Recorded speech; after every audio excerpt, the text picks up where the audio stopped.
Good evening. Tonight we're going to talk about political spectrum. The word spectrum means a basic conceptual structure of a complex issue as the political ideologies are. A clear example of this is Islamic country Iran, which is bounded by theocracy versus secularism to reflect the role the clergy plays in its government.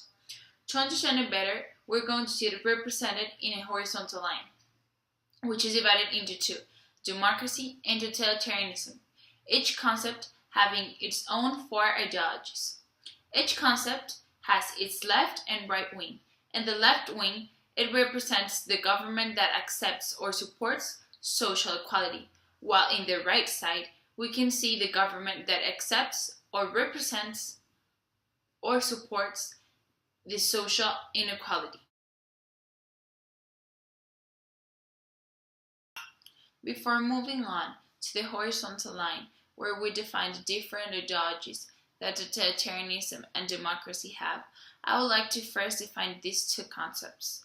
Democracy is a government of the people, by the people, and for the people, where they are entitled to have the freedom of speech, beliefs, opinion, and thoughts. While, on the other hand, the totalitarian system monopolizes all the political power to regulate all aspects of public or private life. As we can see in the line, conservatism, which is in the democracy side, talks about some economic liberties. It demands various violations of individual rights in order to support the welfare of the state. An example can be the social security any government manages and the government that runs the schools. On the other hand, fascism, in the totalitarian side, is essentially the same as communism and socialism. The main difference relies in the call that both of these ideologies have state ownership of all property, while fascism says some property should be private as long as the government can dictate how the property may be used. Here is another clear definition for fascism. Let's see how it goes.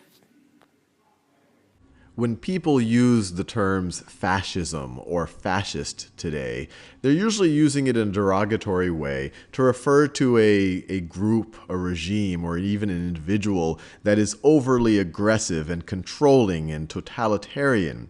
But its roots actually lie with Benito Mussolini, who was in power in Italy during the 1920s and 1930s and through World War II. Well, this is it for tonight. Thank you very much for watching us, and stay tuned for the economic news coming up next.